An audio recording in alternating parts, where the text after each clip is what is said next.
Okay. Hello. Hi, welcome to Eat with the Owner. Today is episode 13 already. 13. Yeah, Okay. Thank you very much. You are Can we look welcome. at the camera together? Yeah. All right. That should be fine. Yeah. Okay. And your name is Moundhir. Moundhir, like the moon. Yeah. Okay. 月 Yeah. 好，然后 deer, Deer is the animal. okay. Yes. Moundhir. And Bechari. Bechari. Bechari. Yes. Bechari. That's a Correct. French name or? It does sound French because there's a R like Bechari, Okay. but actually it's Arab. Okay. It's I think from Morocco, North Africa. Okay. Correct. But you were born in where? You were In France, in France? Yeah. north of France. Okay, great. So French is your first language, or Correct. you speak Arabic as well? Your parents from Arab? Yes. So basically, I speak French as my mother tongue. Okay. Of course, obviously in English. Yeah. 然后我说一点点的汉语。对啊，你的中文很厉害。哪里不好不好。中文很厉害。No, thank you. And Arabic. Yeah. Okay. Hablo español un poquito. Oh, Spanish and parlo italiano. So Italian. That's crazy. Yes. And I would say, of course, I like to, because as a teacher, I kind of like focus a lot on linguistics. So I kind of absorb different languages according to where I live. Okay. So a language is connected to where I have been living, I would say. Okay, great.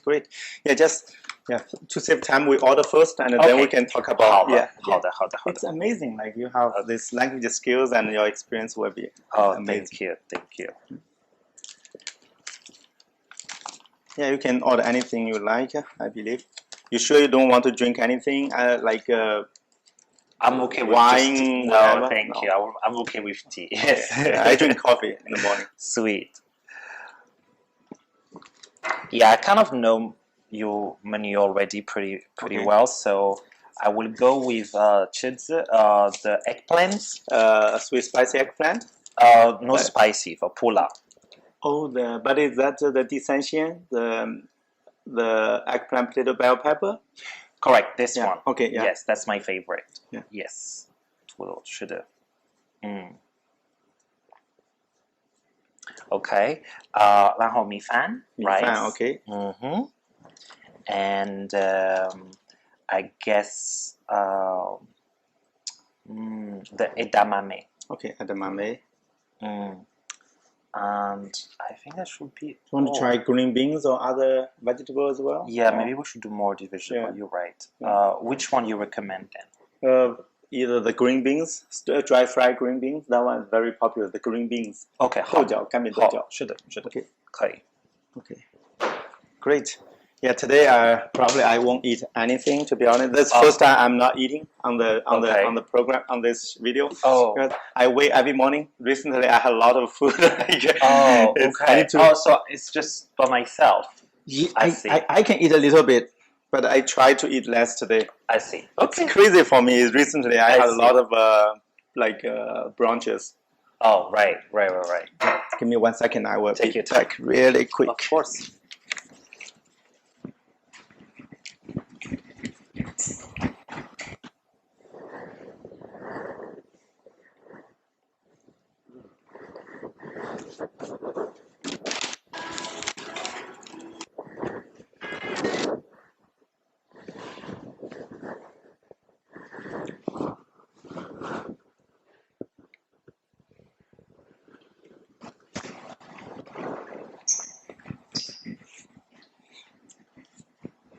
Yeah. So really appreciate thank you for joining this. You are very welcome. It's for this video is very casual. So from the beginning, we introduce ourselves. I see. So there's no editing, no cutting at all. So everything will be there. Okay. All right. Sweet. So if anything like privacy, your personal information you don't want to say, you don't need to answer. Okay. It's just like we ask, we just no worries. I'm an open book. So and also playing politics, crazy politics. So we try to avoid because we don't. Of course. I understand. Yeah. Don't worry. But if you see some crazy politics, could be good to the video, could be crazy. A lot of people like the crazy ideas, but we try to avoid anyway. It's up to you. Makes sense. Don't worry. Yeah. Actually, like you born in Paris, like obviously you traveled a lot overseas. Like when was your first time leaving France? France. Yeah. So how old were you? Like, well, you know, because my family was originally from Morocco. Okay. Both of them? Both of them, correct. Morocco is a very nice country, right? Yeah. It's across Spain, right? Correct. So it's kind of, yes. So basically the culture is highly influenced by Spanish culture and French culture as well. Yeah. One of the official language is French, but also within the territory of Morocco, we have what we call enclaves, which basically two territories that are Spanish. So Ceuta and Melilla. Wow. So we are constantly connected to Mediterranean Sea. So most of like Spain, South France, Italy, etc. So as a kid, every year we would be traveling to Morocco for summer holidays, right? So that would be the first time I left France, maybe as a baby. But on my own, that would be 18 years old, which is the day I left my house. Okay, great. So for Australia. To where? To Australia. Oh, Australia. Wow. Why did you want to go to Australia that time? Australia is like far. Yes. So I guess there's kind of like this psychological effect of being so far away from home. I really needed to, not just wanted, but needed to leave everything that was connected to my family, to the place I grew up in, because I lived in a kind of an unsafe, uncomfortable environment in north of France, and Australia had this special what they call working holiday visa. Oh yeah. So yes, so at that time it was 2010. It was very easy to get it within 2 hours. So once you get this visa, you are eligible to work in Australia. So I took the first flight. I had like not even $200 in my pocket. Get into a hostel. The second day, I started to work in a cafe. But I was fired the same day. Why were you fired? Because first of all, I never worked in my life, and my English was not as proficient as now. I struggled, first of all, to adapt to the speed. Also the accent there. And the accent, correct. The accent and the speed was too much for me. So like people was like, go, go, go. And I would be like stressing and nervous and breaking everything down on the floor. So they fired me the first day.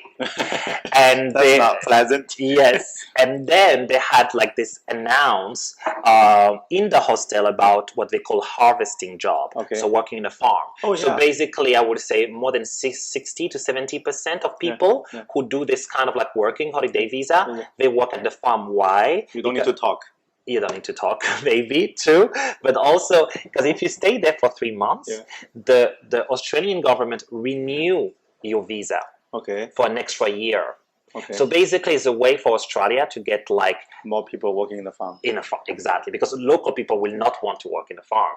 So they will bring those young, energetic, mostly European young kids, highly paid. In a farm, will be paying around $20 an hour compared to the city. Yeah, that's not bad. Yes, at that time it was not bad. Maybe now it's. What do you do? You pour leeks? Oh my god, it was I did the garlic picking. It was horrible. How do you do that? You just pour from the soil? Correct. And the soil was so dry. Yeah, so dry. So it's a nightmare to pull them. And I had a terrible gig because I worked for this land. It's not even a landowner. It's like a sub manager of the farm. He was from India, and he was not legal in the paper. I didn't know that. So we were paid cash. And the problem is we were paid per kilo. Not per hour. Per kilo. How much do you get? So I was not making even $21. I was making like maybe $9 an hour. That's not fair. Yes. So it's not so welcoming at Australia. The first time it's not. It wasn't. It wasn't. But it was a good experience for me to understand what was work, the value of work, and then obviously I moved to cherry picking. So the cherry picking is it easier? Much easier, and I was paid per hour, so that was okay. But cherry picking is much easier. And yes, and I would cherries would be my lunch and my breakfast and my dinner. I'll be picking cherries every day. So that was my sweet first cherry. They're very sweet, right? The big one. Very, yes, and dark red. Yeah, dark red. That one is very expensive here too. Yes, very nice one. Actually, probably one of the best in the world come from there. Yeah. I picked them up. So next time you go to supermarket, think of me. But the farm, I grew up in farm. What the garlic thing is really why they didn't have a machine to like loosen up the soil first. Oh, you are right. No, they did. They did like a pre-prepared the soil, right? But it was still very hard to pull. And a lot of mud. A lot of mud, yes. You need to dust it off. And it's Australia, so sometimes you will find snakes, you will find what they call the redback spider. Yeah, that's crazy, huh? Yes. And crazy thing happened to me there. So see here, I have a scar. Yeah. Okay, I got a scar here. This is my Australian tattoo, as I call it. Because actually I got bitten by a snake when I was in Australia. And so they brought me they had to bring the helicopter. They put me in the helicopter. Excuse me, not a snake. What? No, excuse me. Redback spider. It was a spider. So it's a tiny spider. It's a tiny one, but you can die from it. Really? Yes, it's one of the most poisonous in the world. Okay, so she bited me here when I was putting the garlic. They pull like I don't know. Tighten to avoid stop the flour from flowing back. Correct. And since I'm in the middle of nowhere, there's no hospitals around. There's no road. There's no connection to hospital. So they had to call a helicopter. Jeez. So the helicopter came. It's crazy. It landed on the farmland, and they put me. And then they put morphine. Yeah. Right. So then I don't even remember. Like I just like zoned out, and then I was put onto the helicopter to be flew away 600 kilometers. Wow. Right. And I told you that our bus, so-called bus, was not legal. That means no insurance. Yeah. So who paid that? So of course that's not my fault. So I put everything under the name of the boss. Yeah. He was extremely angry because he had to pay $50,000. Yeah. He fired me the same day. He insulted me like I was afraid, like I was not safe. But the worst thing is that when I got out of hospital, I needed to come back to the farm. Yeah. So I had to hitchhike. Yeah, I didn't have my wallet with me. Yeah. Yes. So it was crazy. And the hitchhike is always free, right? Yeah, of course. Yeah, you just pay or somebody pick you up. Yes. Yeah. Otherwise, that's nice. Yes. Australia is common for hitchhiking. Okay. Not everywhere you can. Like China is not a thing, for example. Yeah, exactly. France, not really. Yeah, and Australia, United States too. United States, you have lots of hitchhiking. Yes, as long as you're not in the cities. Yeah. Once you reach. Have you seen the movie like Texas Chainsaw Massacre or something? Killer. Like, they have used a chainsaw to kill people. Oh my god! No. Like in the horror movie. Oh my god! I am not really into this kind of. That would be like breaking me. Stranger, you sit in stranger's car. Oh no! This will give me a lot of anxiety. Don't watch that movie. Yeah, yes, don't watch that movie. Yes. So yes, this is it. That was my experience in Australia, and. But did you kill the spider? Normally, I will kill that spider. It's a tiny spider, just crushes. The worst thing is, like, I even didn't feel at the beginning, and then I'm starting to like it was very itchy, and it became like swelling, and then kind of like purple color. Yeah. And this is where they had the experience. They knew. Yes, they already knew exactly. But I want to say something. Australia is the reason I'm in front of you today. Okay, I'll explain to you. So this is very important. There's like a whole connection from a farming experience of Australia all the way to here Montreal, in Montreal. And I tell you this now.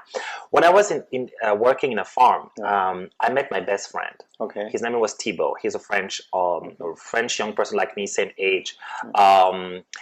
He moved also to Australia to learn English, to work at the same time. And eventually, years later, I think 2 years later, he moved to Foshan, GuangDong. Yeah, Foshan, GuangDong, yeah. In south of China. And eventually, which I will explain later, I joined him in China. I didn't choose to move to China for work or whatsoever. I needed a place to stay and to see my friend.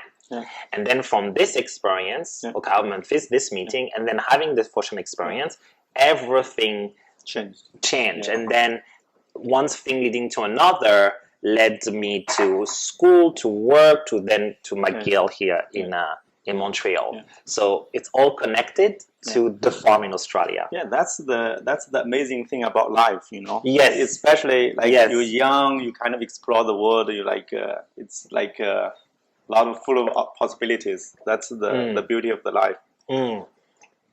So you kind of from there like. Australia, you stayed there 2 years? Australia? So I was in Australia for less than a year.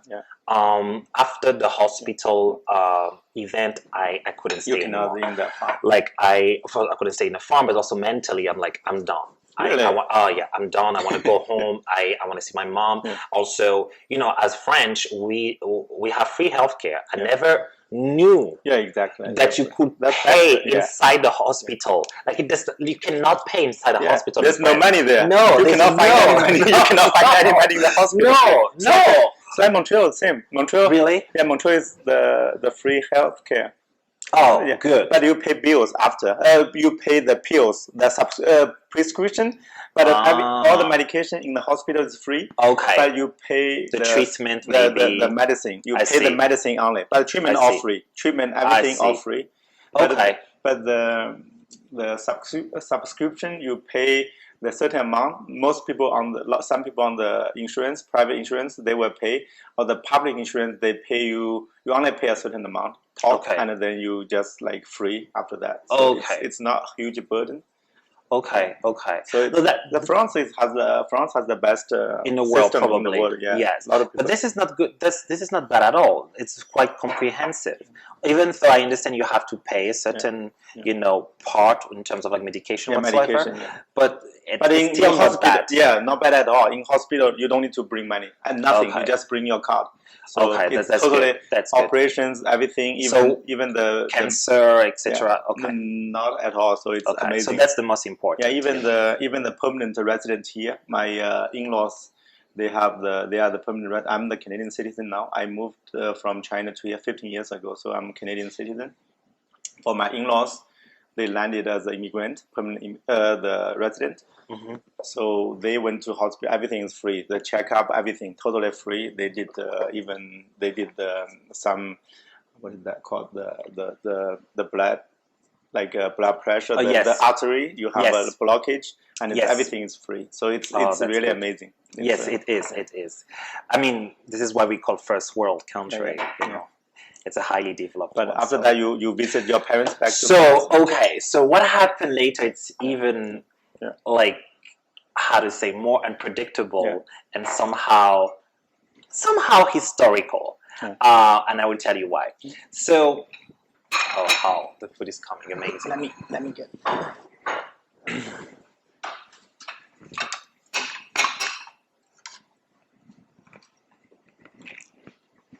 So that's okay. Today I'm gonna try to eat very little. It's very difficult for me to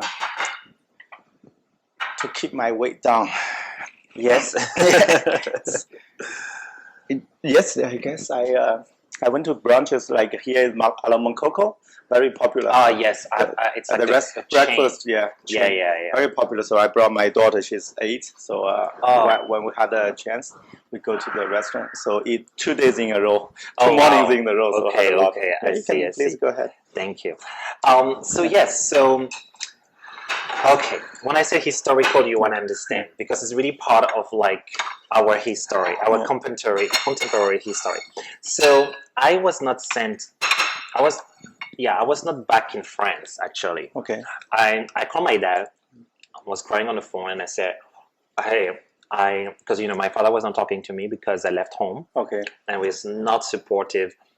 I come from a very traditional family. You don't live. So you rebelled somehow, right? Yes. Rebelled to the family. Yes. I was very rebellious. I mean, I rebelled all my teenage years. Okay. And coming from a traditional family, also growing up in a very poor neighborhood and environment, I was probably the only person ever that have traveled so far away so young with like literally no safety net.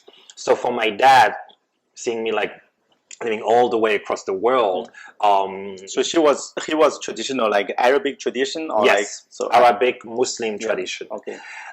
So I said, okay, I'm sorry, I want to go back home. I will go back to school. I will follow anything you ask me to do. And he sent me a plane ticket to Abu Dhabi. Okay, stopover in Abu Dhabi, it's the Middle East. And I had to stay in his like friend. It's like an uncle to me. And the next day, I was brought back to the airport. But when they gave me the ticket from Abu Dhabi airport, I thought it would be going to Paris. But it wasn't. It was going to Cairo, Egypt. Cairo, I've been there. You've been there? I was there for 6 months. Cairo. Wow, what did you do in Egypt? That's my first job, 2002. My first job after that. So they sent me a business trip there. What kind of work? I worked in Huawei. Okay. So the first job for supporting. Technical support. But at that time, Huawei existed already? Yeah. 1988. Started 1988. Wow. So I guess around year 2000, they started expanding overseas. So I was almost the first few years. Wow. I was the... Wow, that's one of the best time of Egypt. Yeah. Because now today Egypt is another country. I don't know. It was scary, and that time 2002 was amazing time in Egypt, Cairo. Everything was so peaceful. People were super nice. Even there's a lot of Christianity there. Christian. Yes. A lot of them. And people are super nice. Mm-hmm. I stayed almost 6 months, I guess.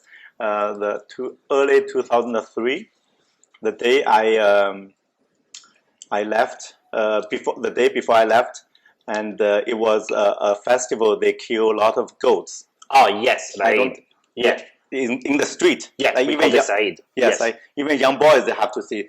You know, I was born in the year of goat. I was really scared. Not scared of that, because like it's a bad luck for me to see. The day I was born year of goat, and then 2003.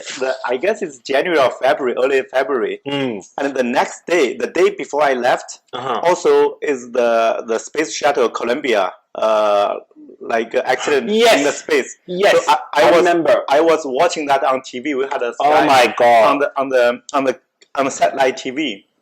We just saw it like Columbia was exploding, and it was crazy. So all signs let me feel very uncomfortable, because I understand. I was born in year of goat. Everybody was killing goats, and then the Columbia just exploding in the air. I see.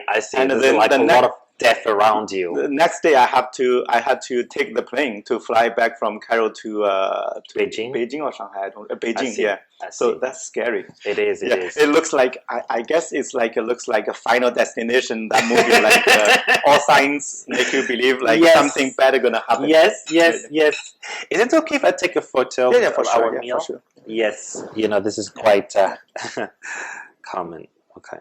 Cairo, I have great memory. I went to the Giza pyramids for 4 or 5 times, because every time when I first get there, my old colleagues, they were there for some time already. They brought me there, and then the new colleagues came, and I accompanied them too. So I went there 4 or 5 times. Wow! For the Giza Great Pyramids. That's amazing.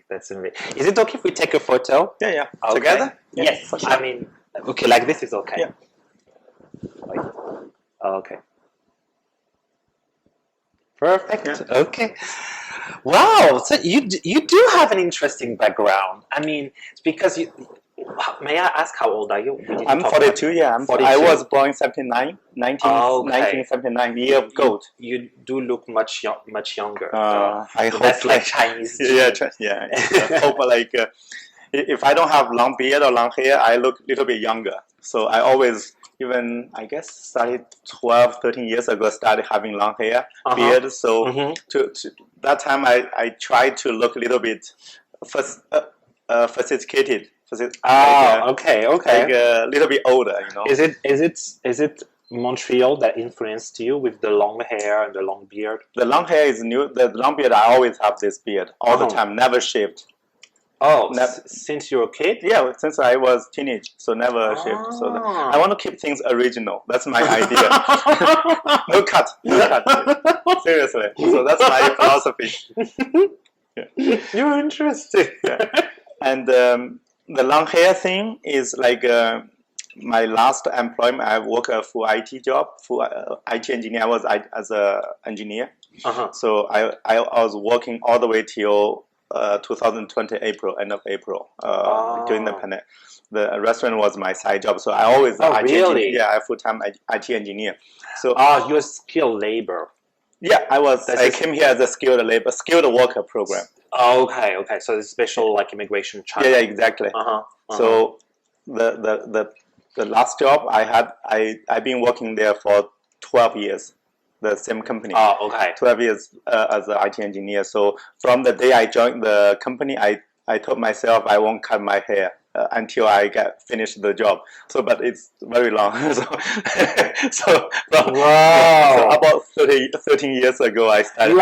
You are full of rituals. Like everything you do is like it's a little tradition. It's superstitious. Yes, superstitious. Yes, I guess so.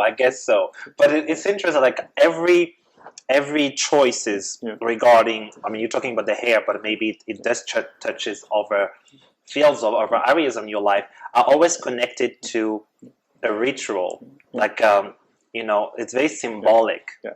Sometimes it's a little bit weird, a little bit strange. Well, I found that interesting, nevertheless. So yes, like the restaurant I have, it's we started on that cuisine on that almost 8 years ago. We try to be a little bit different. It's a different Chinese restaurant, has a different vibe, a different atmosphere at least. To try to be different. My whole life is very good, by the way. My whole philosophy is like don't copy other people. Yes, always try to be different. Do you think? Can I ask you a sensitive question? Yeah. Do you think China's reputation of being a copycat is valid? I think that could be valid, yeah, because like innovation is not it's not, especially the copyright. If you don't respect the copyright, you remove the motivation from people to try very hard to create something totally new. That's very good. That's very good what you're saying. Yeah, it's very, very difficult. It's unfair to a lot of innovative people. Very, very unfair because they spend tons of time and money and all their energy to create something, and then next day get copied. And that's I like the way you said it, and I think the copyright thing. One thing, factually, it will help to spread the knowledge. If you have a lot of illegal copies, it will help to spread the information or the knowledge or something. That's in fact is maybe a good thing to let people at low cost they can get exposed to the latest technology knowledge. But at the same time, the damage is stop people from creating new, from creating really great stuff or product or services. That's the side effect or the really bad effect of that. But there has to be a balance. It's like in Montreal, in Canada, North America, you still can find illegal copies, right? Some movies you can still find illegal copies, but that's not majority of that's not majority. Not everybody doing that. So why so? Yeah. How do you explain it? Do you want tea? No, it's fine. Okay. How do you explain it? What you say is very interesting, by the way. I think it's the enforcement of the law. It's the enforcement of law. The law is always there everywhere. Is it enough though? Because if you think of like if you take the example of China, they do have a very rigid law system. Yeah, but is enforcement the key? Enforcement is the key. Do you think it's just the enforcement, or do you think it also comes down to individuals' behavior or attitude or ethics or morality? That could be. I think it could be a combination of a lot of things. But the enforcement is kind of, you always punish who break the rules and award those sticking to the rules. Over time, you will create an environment to be more fair, to to encourage people to protect their interest of creating new things, and then punish to what degree we don't know, but to punish some people breaking the rules, like for example, copy other people's stuff. It's like, but you don't need. Like you don't have to go extreme to punish everybody. Like the Windows 10 right now, they don't require you to activate. You can still use the Windows 10, but like some people use the illegal copy of Windows 10. If individual users they just may not have enough money to buy the copy, or they just save some money, they don't go after you like individuals. But if you're a corporate, if you're a business, they will go after you easily. So somehow could be a balance. The company, they still got enough money from the copyrights, give you the license they get from business, all this small business or the medium-sized business or the big corporations, they get a lot of money. At the same time, the Microsoft, they kind of let go of those kind of individual users. A lot of them, they buy the legal copy from the laptops you buy. That's all legal copies. But some of them, you can also just download some illegal copies. But those individuals, they just kind of keep one eye closed, I guess. So because it's not affecting their bottom line. So that's my guess, to be honest. So it's this balance. But in Chinese we say 水之清则无鱼, right? So, but we don't know. Actually, if we know very well, I could be a very successful businessman already.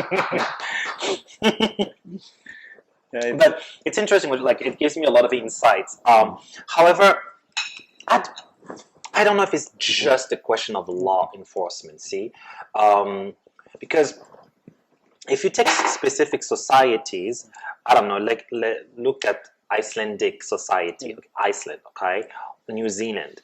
They don't necessarily have such a sophisticated law enforcement system towards copyright, towards environmental respect, etc. Like they don't have that need of creating so much like barriers and an ecosystem of respect towards the law, because the society as a whole is already respectful enough without being pushed to be respectful. That will take a long time to build, I guess, as society. Maybe from kindergarten, from that's the education system. All the kids are growing up there, they know you respect the rules, right? Even when I drive, like when the yellow light already late, so if I drive through, my daughter, when she was 5, 6, she would tell me like, Daddy, you ran through the yellow light. It's rules is rules. Sometimes it's the education from very young. I think it comes back to this. I think this is where I was trying to go, is having that kind of like educational purpose at the end. And education is beyond law, I think. Yeah, exactly. It starts from home. But especially like when some people, they are really unfortunate, really poor. You give them some leeway. It's the warm society sometimes. But you cannot let all the not a lot of people breaking rules. Correct. If only very, very small portion of the population, they break rule, like small infraction of the rules, that's not a big deal. It's like it's tolerable. Yeah, it's exactly. So, but the majority of the society, they follow rules that you don't have to spend a lot of time to enforce the rules, because people, they're gonna automatically they follow rules instead of like you have to tell everybody, okay, follow rules. If majority of people not following rules, it's not enforceable. Correct. Yeah, you cannot have people going everybody to say, oh, you do this wrong, you do this wrong. You just simply don't have enough resources. That's why the education, probably the first step would be the best scenario would be the education. So create almost, that's why the Canada is really good. Yes. I don't know about France or United. Well, France, I would say when it comes to like law, policies, etc., it's more important to look at from a macro level, which is not France but European Union. So in European Union, we so the member states have a lot of like overall or overarching policies that are imposed indirectly to those countries. So it's not always a French choice, it's a European Union choice, right? I would say, if I have to compare people and not the system, people, French people tend to be a little bit more, how to say, they will have a tendency to always try to find a loophole. It's not about respecting the law. It's always like, how can I seem to be respecting the law while at the same time remaining selfish my choice? I'm not saying everybody. It is changing. That's good. But French people tend to be very individualist. Or the rebellious. Very rebellious. That's a French thing. It looks like the French Revolution. That's the first, Yes. And I think this kind of like French spirit, you can also feel it in Quebec compared to the rest of Canada. Like people here tend to be very, very activist and sometimes nationalist. So maybe there's like a, I don't know, connection. I don't know. But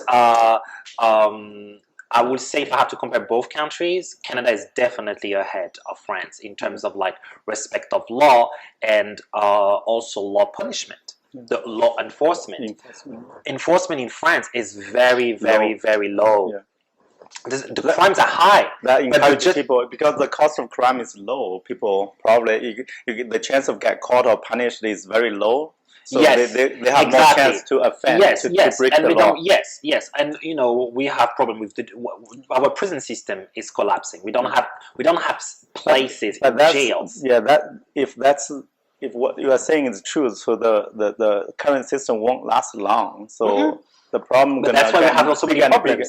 Bigger and bigger. Yeah, but that's why we have had so many protests. The Gilets jaunes, which is the yellow vest movement. Right now we're going through election and it's becoming very, very polarized. We have like extreme right party that is like probably going to become. It's what the Marine Le Pen. Le Pen. Well, then we have a new one. Eric Zemmour. Even more right? The right of Marine Le Pen. Really? Yes. Marine Le Pen now is good compared to the new one. It's crazy. It's called Eric Zemmour. You can check the news. Wow. I think this new candidate is like our new highly educated Trump. He's Trump with a brain. So what do you think of the British? They leaving Europe. Oh, the Brexit. Well, I understand the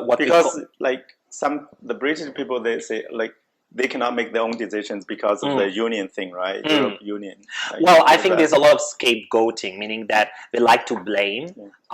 They always try to blame the other. But I will also have to say that UK from the get-go was not the same than the rest of European countries. They always think differently. Yes, they always think differently. And they kept the pound. They did not join every single European Union. But at the beginning, it was blocked by French, I guess. They were at the beginning. They could not join because the French did not want them join because the influence thing, right? Is that correct, or I heard it? No. It is correct and incorrect. Correct in the sense that let's say the origin of the European Union was what we call l'accord du fer de l'acier. So basically, it was an economic partnership upon iron and steel, between France and Germany, and then they added the neighboring country because they all shared this kind of like industrialized region.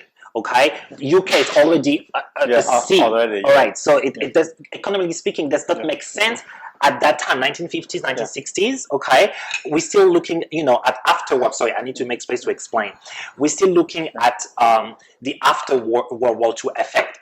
So there's no banking system. We're looking at literally what is in front of us, tangible. I need to build a country. I need a railway. I need to build building. I need to rebuild a country that needs iron, steel. We don't think yet of like a third sector of economy, which is services and banking and chemistry. Exactly. Okay, so this is third level. The first level is to build a country. So to build a country, what do? You literally use the geography of your country, okay, which is looking where the resources are. Carbon, okay, so like coal, okay. All the coal was from my region, north of France, okay. Belgium, a little bit of Netherlands, a little bit of Luxembourg. Now Luxembourg is the big. You could go to Australia for coals. Australia yes, and China. Yes. So at that time, any countries that did not have tangible stuff, real material, value. They were not looked into the agreement. Okay, so there's not European Union in the head yet. No. So yet first at the beginning we got north of Italy, industrialized region of North Italy, all western of Germany, Luxembourg. Okay, not Luxembourg for the bank, or today Luxembourg is the Bank of Europe. At that time, it was more like connecting those countries because they was in the middle of like what they call Benelux, so Belgium, Luxembourg, okay, France, Germany. Okay, we are in the 1950s, 1960s. Cold War, do not forget that. Cold War. So it means that Germany was cut in two, okay? I mean, and Berlin was also cut. So we had like Eastern Germany, Western Germany. Okay, so there's no economic development in terms of the sophistication of the third sector of economy between services. So that's the first step. Then, when it transformed into a European Union, when countries started to enter into consumption system, okay, and become more and more capitalist, right? And this is where the need of including one of the biggest economy of Europe, especially because it was protected by its geography and not really much affected by the World War II destruction because of the sea, right? Was UK. So we looked at UK for the banking way. We needed a strong player that's going to put the wallet on the table. So this is where UK came later on when they saw that need of transforming European Union as a solid greater hyper economic power. So that's when it came. However, they came in their own terms. And because they're so proud, I believe. It's the British Empire, you know. They have the best in the Europe. They're still the financial center, right? In Europe, London is still in the world, actually. Yeah, exactly. So it's still in the world. Maybe it's a proud empire. So yes. They're rivals at the beginning, also, though. Yes, but see. I want to see. I mean, proud. I guess France is proud too. Yeah, and France I guess is super proud. Yeah, and I guess Germany ego is off the roof. Oh, the French ego is ego is off.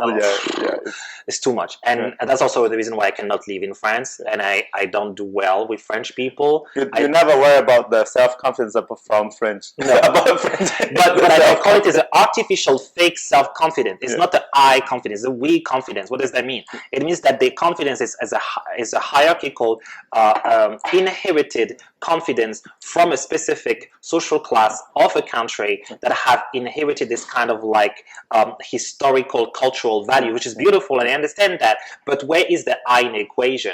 The difference between like an American ego and a French ego is the American ego is I ego. It's all about I, money, what I did, what I built, what I achieved. I'm a self-made man. We don't have man-made in France. It does not exist. Really? Like we don't. This is why we would never have Obama, for example. France cannot produce Obama. Or even Elon Musk. Elon Musk cannot. Why? Even though maybe now with Macron and they like trying to like liberalize the economy, maybe if the system becomes more and more like British-ish, maybe we will have new baby Elon Musk. I guess so, because the whole society becomes more capitalist and more into a startup nation, as they call it. But I'm more thinking about the system in place, and I explain to you what I mean. See, in France, we have the concept of what we call assimilation, not integration. It's different. Assimilation make you close to them. Yes, you need to integrate.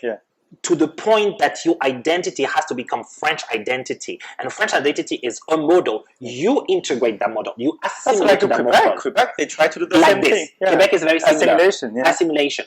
Well, the rest of Canada or Australia or USA, what I call new baby countries, they're only 200 years old, so they don't have really like old culture. Exactly. Okay, so the integration, assimilation, it's what you do of it. It's really what, like, you know, the American dream ideal, I can be whatever I am, blah blah blah blah. It is because they don't have a solid model that is so old, and so it's because money becomes number one, not culture. Culture is number two in USA. Number one is money. Means that even if you're Indian in the middle of Bangalore, if your brain brings money, you're still gonna get your visa and move to Silicon Valley. And that is why when you go to Silicon Valley, most of people are from India. You will never have this in France. No. Number one is culture, which means first of all, where your ability to prove and to show that you are historically attached from a value perspective to France. Maybe change your last name. Maybe change your first name. You know the right I told you about?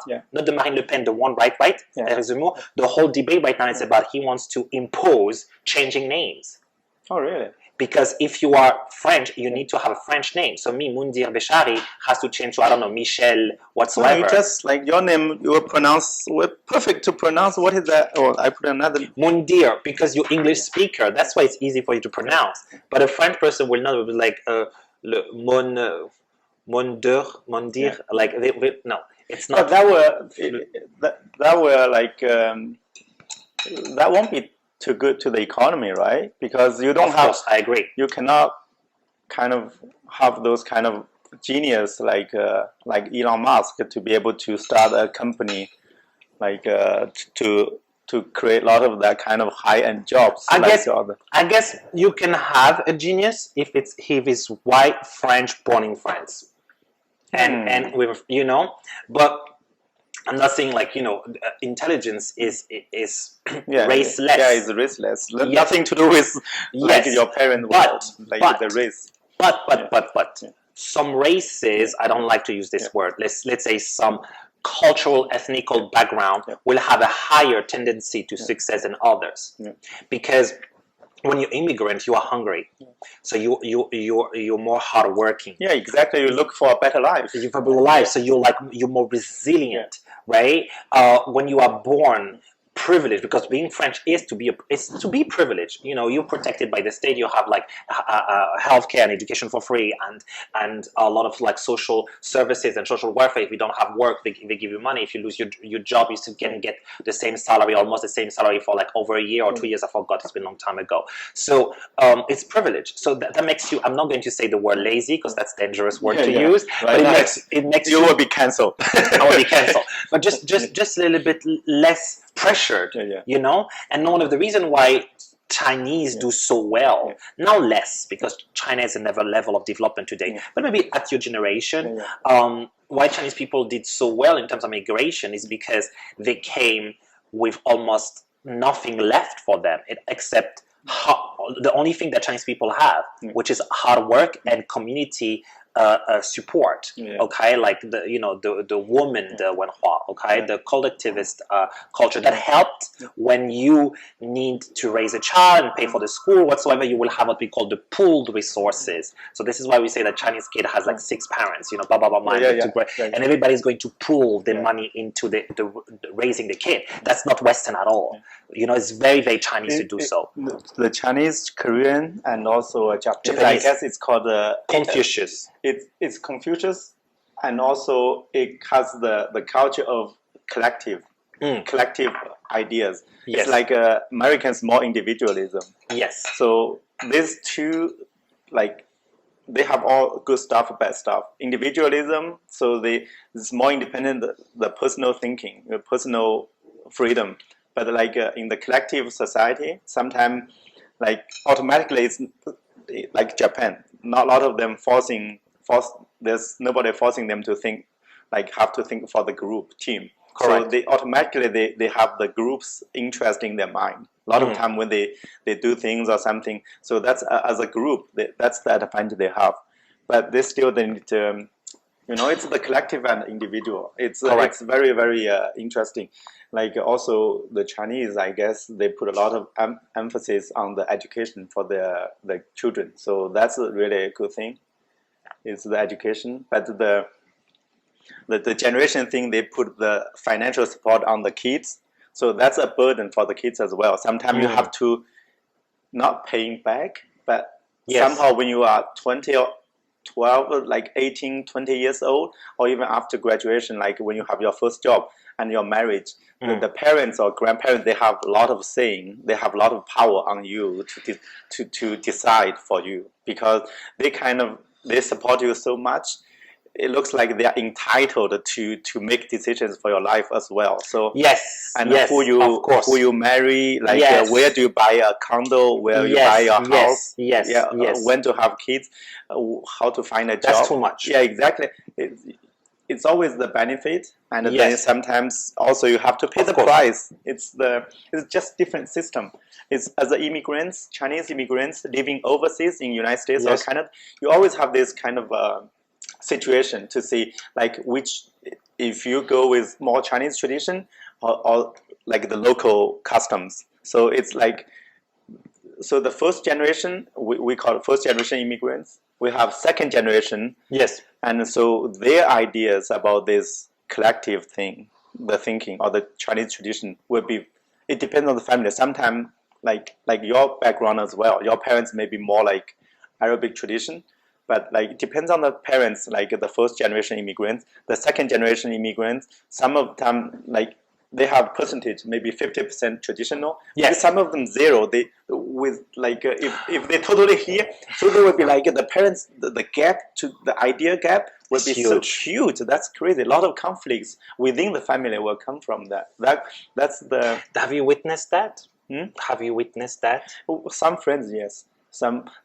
We try to, because for a lot of people, they still think family first. So either the children will adapt a little bit, or the parents will adapt a little bit, because you don't want to break up the family, right? You still like you need to be. Let me ask you this: in 15 years living in Canada, you've been here in Montreal, by the way? All the time. I guess only a few months, 2 or 3 in Toronto. Okay, so you most of the time. When you first of all, my first question: when you first moved here, because for me, Montreal was shocking that I don't see as many ethnically Chinese people as I thought I would, because Canada is one of the biggest Chinese minority in the world, and I think it's probably the number one of all Canadian, you know. So Toronto, you will see a lot of Chinese. Toronto. Oh, so Toronto. Yeah, Toronto, huge. So it's a city thing. It's not the country. Vancouver, Toronto.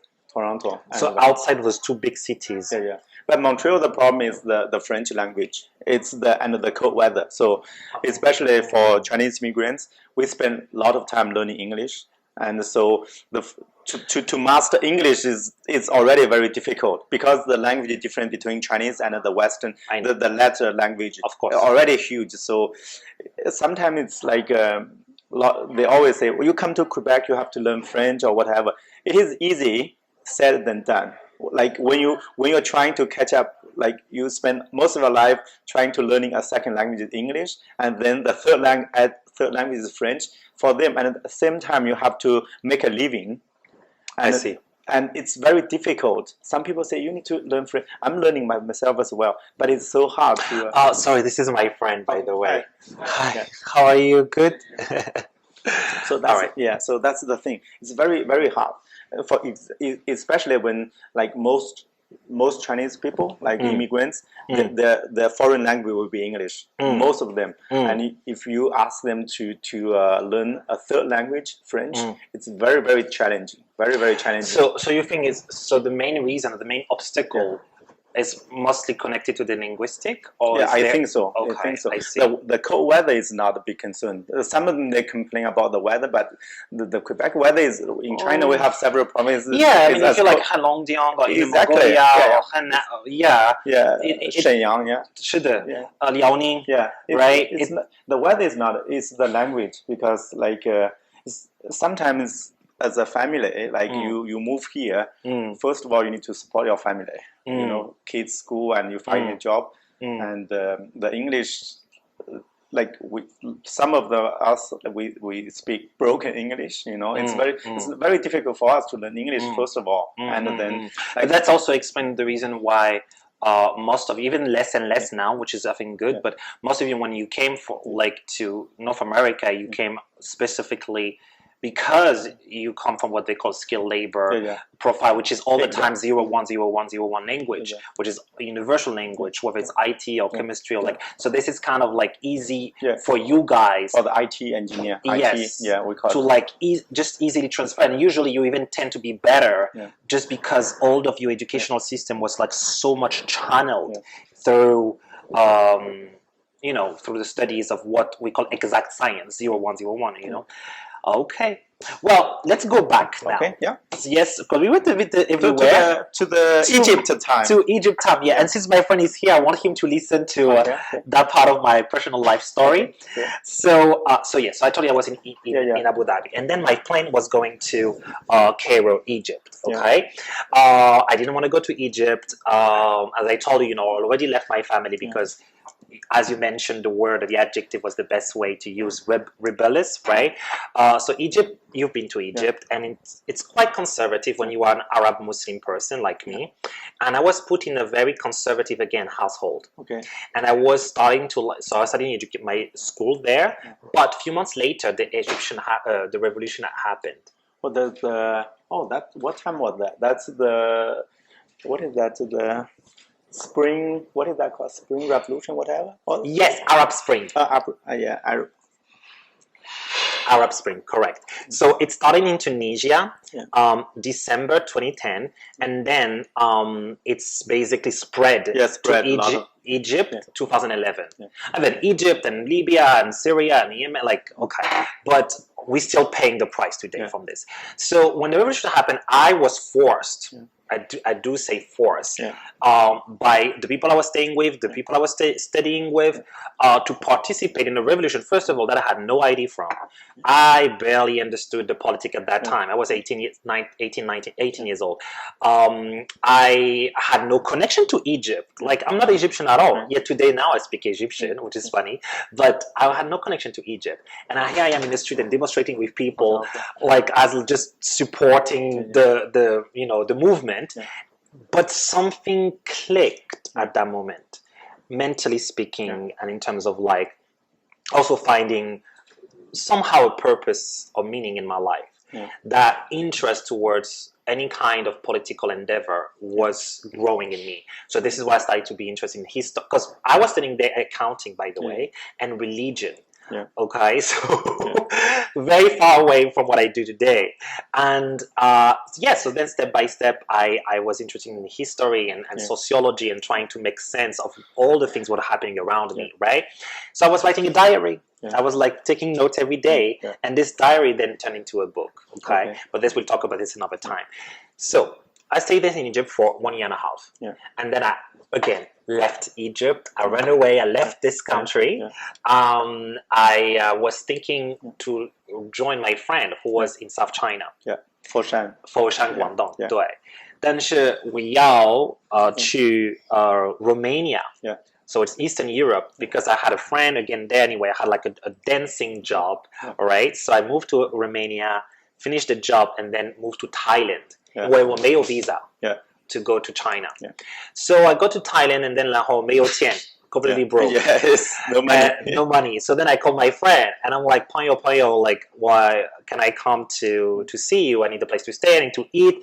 Just help me, I am lost, like, I need to get somewhere, right? So he sent me the ticket, I do my tourist visa, get to China November 1st, 2013. 2013. Today, which day is it today, actually? It's 3rd November, so it's been like literally 8 years. 8 years, 对, 8年, and you know, 8 is a lucky number in Chinese culture. So, yes, so then I arrived in China, and no plans. I don't speak Chinese, I know nothing about China. For me, in my head, China equal made in China. That's all I knew about, you know, and I was like, okay, I was with my friend. He connected me to a school, and I became a kindergarten teacher, 老师, English teacher. My English was not that great, but it was what I call like the easy time of China. I don't want to say another adjective, but I also call it the stupid money of China, the hongbao, the lucky money of China, which is basically like how much they like a lot of foreigners they were teaching English in China at that time, right? Even today, I guess. Yeah, well, today, well. Maybe we will not talk about this. It's blocked, right? Maybe we should not talk about this. Yes. But that time, 2013, like in the kindergarten, if you teach English, how much do you want to teach? I have all the numbers. So, all right, first of all, I get there, you have to understand I was poor. Yeah. Okay, so I have like no money. I never worked. The only time I worked was in Australia, and I was like picking garlic and cherries. So here now you're telling me I have to work only in the morning and play ha ha ha he he. I like the sun. 1, 2, 3. My name is welcome. Smile, put music and dance, and you get a salary for this. That was the best job I ever had in my life. Foshan, right? Foshan is relatively a small city. Still, yes, second tier. Second tier. Second tier. Yes. So they still pay a lot of money to teach. So. Yes, I'm going with the numbers. I started to work. I was making, I think 7,000 kwai, which is like 7,000. How many hours need to work? 3 hours per day. 3 hours a day. Yes. A month they pay you 7,000. That's a lot of money. Yeah, I know. And China was cheap at that time, and I didn't have to pay for the rent, and I had my own apartment, everything. You know. That's amazing. Okay. Only 3 hours a day. Yes. That's kind of. That's amazing, isn't it? That's amazing. Yes, and actually, guess what? I was underpaid. Really? Yes, because I am Arab, because I'm not white, because I'm not a native speaker. I come from France, and yet I was working better and faster than anybody else. Let's be honest with this, okay? Because this is why, like, if you're from UK or United States, 10,000. I didn't know this. When I realized this, sorry, excuse me. Sorry. 可以我的朋友吃饭吗？可以。Hey, have you had lunch yet? No. I'm bringing this to you. Sorry. How are you? Sorry. How's the production? It's good. It's going. We just talked. I'm loving it. So yes.谢谢. What I wanted to tell you, I forgot. Yeah, so 7,000, 10,000. And then I started to be extremely tired because I loved this job so much that I was doing way too much. And we are not, we are in China at the end of the day. So what they care about you is that you come for work, whether you give 100% or 50%. I'm sorry, we don't see the difference. Maybe if I give 100%, for them it's like 60% because they cannot see more. What they see is just what they see. Style over substance. So then I started to be anxious, frustrated, and jealous that why I'm working much more than all of those white Australian native speakers, and I make less than them. But you only 3 hours a day. That's not working very hard. Well, excuse me, I forgot to mention else. Excuse me, 3 hours of teaching, and then I would be staying the whole afternoon, and then but I was doing a lot of things. I was like preparing activities. I would be doing drama classes. So the contract is 3 hours teaching hours. Oh, teaching hours. But then, you need to prepare. So everybody else was working around 5 hours, 3 hours, 2 hours office work. But I was never at the office. I was with the art teacher. I was with the dancing teacher. Like people would call me all the time, and classes where the students' parents of classes were fighting with the school so they can have me. So then they would be like, hey, my name was Michael, by the way, because you need to have an English name, so they had to call me Michael, and I kept Michael for so many years, but now it's Moundhir. But yes, my name was Michael. And then Michael, go here, up and down, tuna, we're like, Thai. So I was like, okay, now I have confidence. After 3 months, I'm like, okay, I got it. It's not that difficult. Time to ask for a raise. Actually, time to leave. Time to leave. Because I was tired of teaching 1, 2, 3. My name is, I like the sun, let's play with the banana and the carrot. I was tired of those. I mean, I love children, but I was tired of this because I'm not a linguist. I'm an academic. So that's different. I am interested about, where's your education coming from? You did not go to university, did you? Or you eating your living? So that's breaking news. No, I haven't been to university. So this is why also then I stay in China and then we'll talk about my education later. But that is very true because I didn't tell anybody that I didn't have even a bachelor because I left school. You left too early. Very early. But I thought I wasn't educated. And then I get to China and I see my colleagues. I'm like, I am educated. I had no idea how, like, I thought why I was doing so much is because I felt like, oh my God, this is wrong. You know, I don't have a bachelor degree. I didn't go to university, and everybody, you know, I felt like constantly anxious. People would maybe ask me about my educational background, and then I mean, my colleagues coming from all around the world whatsoever, and not even being able to put in a map the differences between Korea and Japan. I'm like, if this is called educated, then I definitely can call myself educated. So that confidence, as I say, pushed me to be like, okay, you know what? I'm leaving. There's a high school behind. I don't want to teach English anymore. I'm going to teach history, geography, content. And meanwhile, you know, I keep reading. You know, forget school. I'm a reader, documentaries, reading whatsoever. Okay, so there was a high school behind. I go directly to them. Christmas Day, 2013. Christmas Day, everybody is off. China is not off it on the Christmas, so I waited for everybody to like be off work, and I go to the high school behind it. I just walk in and I'm saying blah blah blah. I'm from France. Well, I say, okay, you know what? We cannot hire you until Chinese New Year, but we must hire as a French teacher. And so like I don't want to teach French. And then they said like, well, we just hire as a French teacher, and then we can talk about the classes you can do. Within a few months, I became the curriculum designer. I started to do classes for history, geography, drama classes whatsoever, and to the point that it exploded. Those are in English. All in English. Is that international school? It was very good question. It was an international department of a public school of south of China, Shimen Zhongshui. So it was one of the biggest one, and I was working for 6 different schools. Over 36,000 students would be crossing my classes. You know, Chinese classes, so they were like 55 kids 50, per class. 60, Yes, a big class. Big class, and I had like so many. I was working like a machine. Now the salary was not 7,000 kwai. We moved from 7,000 kwai to 30,000 kwai. 30,000 a month. That's a lot of money. In Foshan, which was a cheap city. Yeah, cheap city. It's a second-tier city. Not even. Yeah, it depends on who you ask. Probably they will say. So I could live there for like, including everything, 4,000 kwai. And I was spending quite a lot. So actually, you could even live with like 2,000 kwai at that time, because you know it changed. Now it's like it's. You did not buy a condo, huh? If you buy a condo, it's illegal. Otherwise, you will make a lot more. Yes. Oh yes. Yes. Because Foshan exploded by 6 times. Yeah, exactly. Yes. What I call my Chinese family had this same scenario. They got like the house for free because you know they used to work for the government. Yeah, they give you a free. Yes, and then they become under your name, and then boom, boom, boom. Anyway, so I will wrap it up. Anyway, so I am here in Foshan whatsoever, and I understand that China is changing. They're closing the door. What does that mean? Criminal record, education, degree, work visa, blah blah blah. I'm like, okay, that's it. Like all that easy developing world China. You know, like what China That's when. So that's 2015. Really? That time was pretty open, or I thought the country is open, but the control was getting higher. You cannot get visa like this. Before, when I first arrived, you get your visa from Hong Kong. You pay $200, thank you, get the visa, get in. The same day you are in China.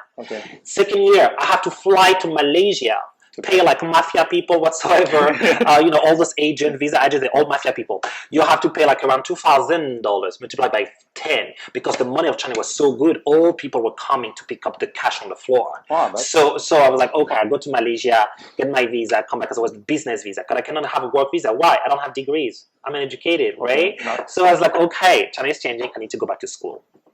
We need to go back to school.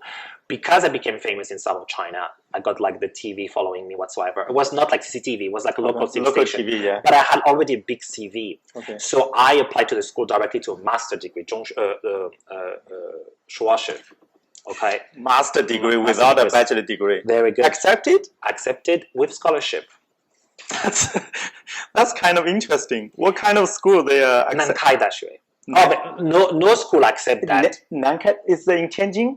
I lived in Tianjin. This is why I told you I used to live in Weijing. Oh yeah, I forgot that. And I was bad memory. Yeah, you know, you went to my your school and my school are connected. You know, we can walk from one building to the other. I don't think the NanKai University wants to see this video. Like they accept it as a master without. Yeah, maybe we should. Yeah, maybe yes, you're right. Maybe we can pass that part. Anyway, nobody watching this, don't worry. Yes. So Now it's no more. But at that time, there were ways. You know, it was China, 2015. There were ways. Anyway, I got my master's. At the same time, there was ISIS. Remember ISIS? Yeah, ISIS. So China needed somebody who understands Middle Eastern affairs. Okay. So they had nobody else. Okay. So I became the reference on Middle Eastern politics, culture, religion, sociology. You became an expert. Well, I don't want to say the word, but that's in Chinese. That's the word they say, expert, right? I'm like, what expertise do I have? The only expertise is like, I am Arab, I speak Arabic, I lived in the Middle East, okay, I understand a few things, that's it. You know, in Chinese language, we see expert, we call the people laying bricks. The people what? Laying bricks. The bricks? Yes. The people, the construction worker, they lay bricks. 你说 专家 是的 是的 You see what I mean, right? Yes. The 专家 is expert and also the same pronunciation like bricks. 明白 So that was a brick builder, definitely. So I didn't know I had the bricks. They told me I had the bricks. I'm like, okay, let's try to figure out where the bricks are. And I started to build the road that they're asking me to do. And I even didn't know I could build a road, you know? But I ended up doing it. And then I got my TED Talk whatsoever. And then this is where everything changed. Yeah. So when I was in the school, I was not making a lot of money when I was in Tianjin. Yeah. I was like making not. But master, they don't pay you, right? No. But I always worked in China. I always illegally was a cash in hand. I always worked. Okay. So I would be teaching people's house. I would be teaching in schools. Like I always had ways and. I had so many videos with me. Okay. So when people ask me CV, I say like, we don't do CV. Like this is my video. Because I know, because I said like, oh, but you're not a native speaker. Oh, but you know, you're not white enough. I'm like, oh, really? I'm not doing 100 kwai per hour. No. I work too hard in Foshan, working 70 to 80 hours a week. Is not to come back here and then telling me I look like a Pakistani. We're going to pay you like, no, I don't want like racism going on. You know, because let's be honest, I don't want to sound, you know, derogatory, but China is pretty racist. Let's be honest, you know. Officially, we don't say that. Yes, I know, but you know, like, you know, I will always remember my friend Justin. He's white Canadian. He will be asked jobs. He will be walking in the street. People will come and ask him to work, and they would pay anything. Yeah. For me, I need to show videos. I need to get a demo class. I need to have approval. Like I have to go through so many steps because. For most Chinese people who have not traveled, not like you, like people who don't understand how come you can look like this and be French. For them it's like, but no, I said I'm French. No, you're not French. That's many Chinese people tell me like, Anishi Indulan, Pakistan, like I'm like, you know what? I come from Antarctica, so what? My passport is French, so what? They don't understand that. Sometimes I tell them like, okay, so what about like? Right now it's international. From the face, you really cannot tell anything from the face. I beg to differ. I think if you're Beijing, Shanghai, or maybe even a little bit of part of Tianjin, yes. But I think for most part of China, no. I'm still seen as a second-class immigrant. Everywhere I go, everywhere. I see, like, for example, I will be flying to Gansu, okay? My friend will pass like this. They will always arrest me. Always. When always, I am so used to it. Yeah, but if you speak good Mandarin, it should be okay, I guess. But now, I am angry. Yeah. So when I go, I talk to them in perfect Chinese, and they tell me, well, I'm like, 我是清华大学学生，谢谢再见. Like I don't play. But for years. Yeah. For years, I had to like be quiet. I had to adapt. I had to like thank you all the time, to apologize all the time, and that was hurtful, but at the same time, it pushed me to really go to school. Yeah. So I was like, you know what? I'm going back to school, and I don't want anyone to tell me again, no. Yeah. You know? So especially if they have to hire white 65 years old men that maybe have been like, you know, have had weird behavior towards younger kids. At that time, China was still accepting those people, because they were not checking criminal records. Okay. So you had all like, when you go to the countryside and you see all those like white old men, I'm not saying that it is always connected, but there's a high chance that it's weird. It is weird. How come you're 65 years old and you come from Australia and you probably make back home $5,000 a month, or at least your retirement will make you $2,000 a month, and you go to make $600? and I have seen, I'm not going to say, but I have seen a lot of things. Okay? They can appear to be an expert on a lot of things. Yes, but the visa is called expert. Anyway, so I moved to NanKai, did my master's, started to do my talks whatsoever, and then moved to Beijing. Which major? International relationships. Politics. And then I moved to Beijing. Yeah. And in Beijing, I did a master and a PhD at the same time. You have PhD from QingHua University? So my PhD is from FuDan Daxue. And my FuDan is Shanghai, right? Shanghai, and my master is from master in global journalism is from QingHua. Wow, all the three universities you mentioned, like NanKai University, QingHua, and FuDan University, they're all very famous, top 10. All of them. NanKai, QingHua number 1. QingHua number 1. Shanghai maybe top 3, top 4. Nanjing University is the number 3. Beida, you forget Beida. Yeah, Beida number 2. QingHua, Beida, they are number 2, number 1, and then Nanjing University number 3. Probably. Nanjing is pretty big. Nanjing University is pretty huge. Yes. Yeah. I love Nanjing City, by the way. NanKai maybe around 10, 11, whatever, and the Tianjin University. Yes. Yeah. But FuDan is probably 4, 5, number 4, number 5. Something like that. It's from Jiang Zemin, President Jiang Zemin's school. Yes, and Zhou Enlai. Yeah. My school was Zhou Enlai School of Government, actually. So anyway, then I moved to Beijing, and then life changed, and I decided to become a lecturer and work in the TV whatsoever. But so my love for China was starting to go down. How do I have to explain this? I started to be less and less excited about China's studies in general. First of all, because it's been so many years. Number 2, I have reached a certain level of knowledge or expertise to the point I can predict. And when I start to predict things, it scares me. Yes, it means that's it. I've finished the book. I'm reading the same book again. And China was not open anymore that way. So I couldn't just travel to Xinjiang, to Tibet the way I wanted and mix with people and discover the culture, the cuisine and whatsoever. The China that I loved so much was changing. Sorry. But you can tell within. For me, yes, I do. I really do, because. But that was even get modern, and yes, but I'm talking more about the ability for me to enter into people's heart and mind, in a sense that more control.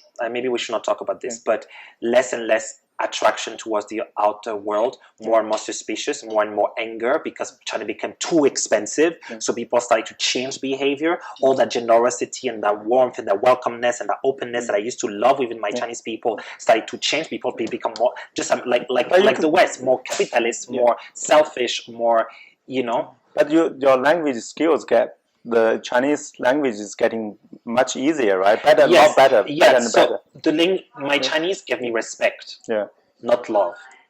Yeah. My non-Chinese speaking, when I first started in Foshan, gave me love. Respect, love first. Now, any Chinese person can only respect me. But the love that I found in the countryside of Foshan, I didn't find it anymore in Beijing. Beijing is too rough. Beijing and Shanghai, they don't have, sometimes, I'm from countryside, even they don't like the people from countryside. Exactly. I can feel it from the countryside. I really can feel. I mean, I don't want to do something. It's like the people from Paris here. No, you can feel it here too. It's the like Chinese people here in Canada, you feel that you can know who comes from Beijing or not.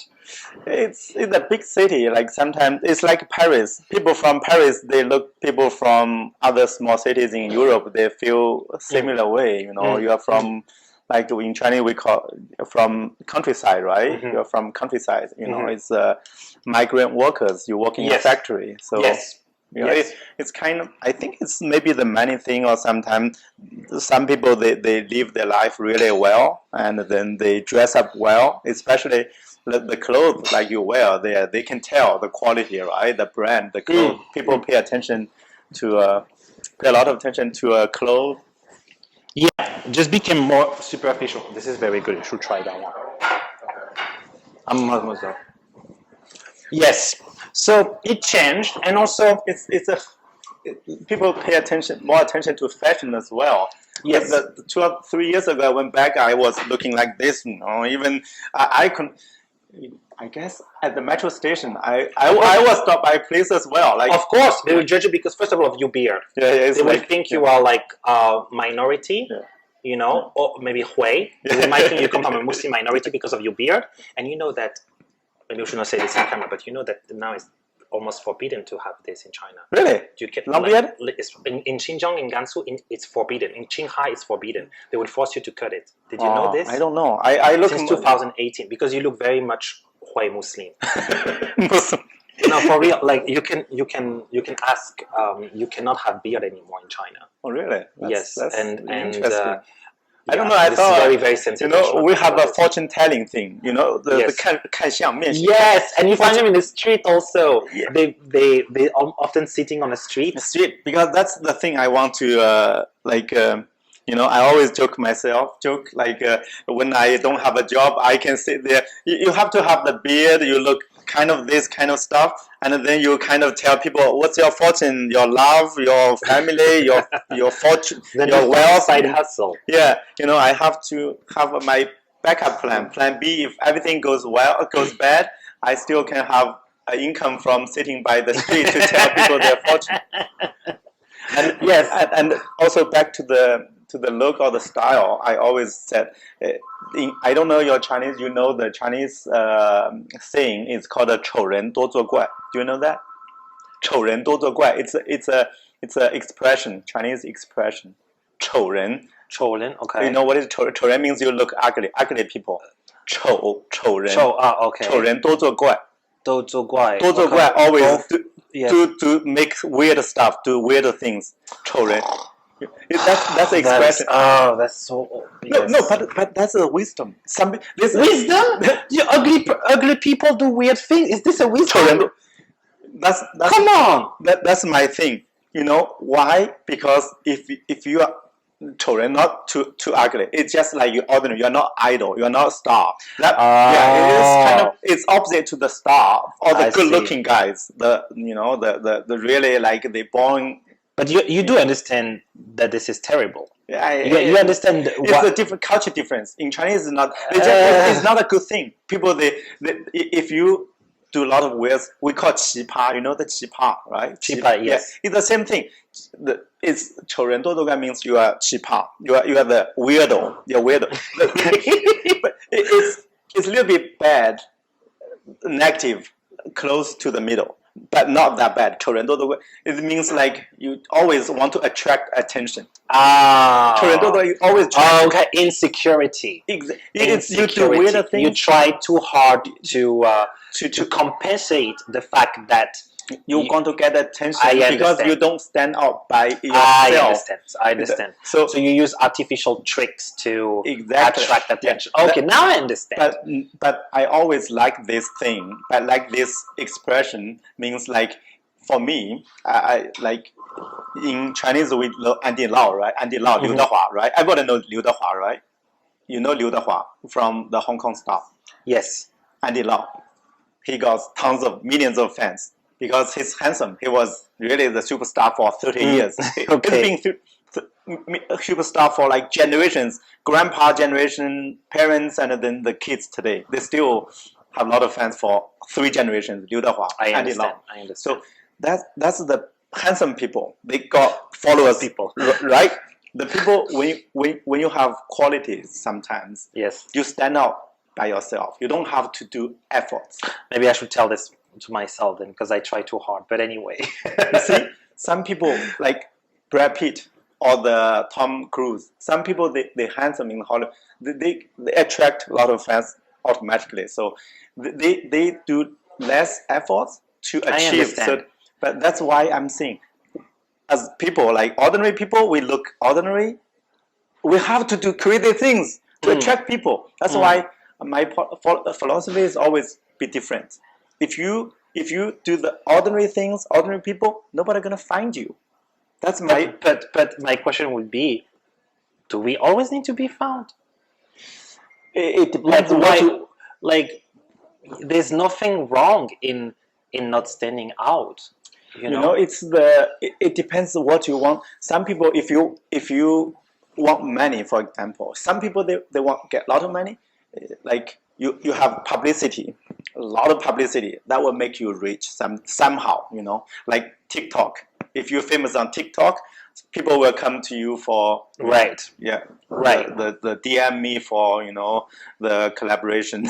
Right, right. It's a lot of people. Some people, they want attention, you know, but like good attention sometimes. That's why I feel you don't be quiet sometimes, like especially when you kind of look ordinary, so that's why I like the expression. You want to stand out by being different. I understand. It doesn't mean you want to achieve something. At least you don't want to. In Chinese, always say the grass and the flower, right? You are not born a flower. You're born a grass. But sometimes you want to make a crazy grass. If you are green grass, you're not. Yes. You're not sad. But if you're purple grass or red grass, but I will respond to this by saying that, you know what, I don't mind to be grass if it's grass located in Iceland or New Zealand. If I am Icelandic grass, then I would rather be Icelandic grass than to be an American flower. Let's be honest, okay? So it's not always about the creation or the development of a specific individual. It's also about where that specific individual is born, where the soil that builds and grows and feeds this kind of like self-development comes from. So if you're like thinking from a very Chinese perspective, which is all about, okay, we're poor, we're trying so hard to develop, we need to have a better marble floor and a better location for my hukou to connect my kids to a better school system, then I understand you need to be, hello, I'm the big flower, look at me, I'm better than other people. But if you are an environment where it's more horizontal and put more values in terms of like human collectivist ideas and ideals, then maybe I don't need to be a flower. I can just be a grass made in Iceland or Greenland. You bring a really great point. That's why the environment, the soil is so important. The environment as a country, as a society, is very, very important. You attract people, you know. You attract people, you make them live comfortable, they have more chance to succeed. So that's why the environment, the soil you mentioned, that's very, very important. Correct, correct. That's why in Chinese we have the 孟母三迁. Do you know that? 是的。孟母三迁. 孟母? 孟母三迁. Oh. It's another idiom. Yes, yes. Because the mother moved 3 times for the kids' education. Yes, that's the same thing. Yes, that's a common saying. Yes. Yeah. Exactly. So so this is what I was about China. I think I'm almost done. And then COVID happened, and I was traveling on holidays. So before that, could you spend a little bit? Like you mentioned, you were like in Beijing. You were on CCTV. You mentioned, right? Yes, correct. That's in 2018, 2018, 19, 2 years. Yes. I was CCTV English, Chinese, Arabic. I was CCTN, CCTV 1, 2, 3, 4, 5, 12.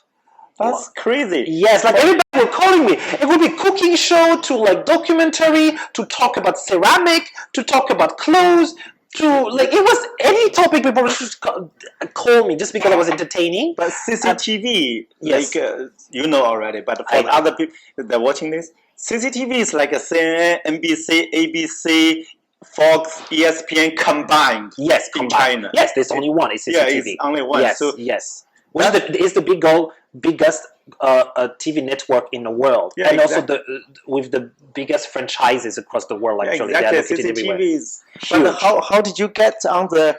I did not look for work. You know, I was in Beijing for study, but then some political events happened, and then because I give lectures whatsoever, people was like, hey, you know what? Like, would you like to come to a panel of talk just to give commentary? But lectures, like you were a student. Yes. But how come a student can have an audience, a lecture? How come like you can have even the professor could not have an audience of 5 people? Maybe that's why I'm fired.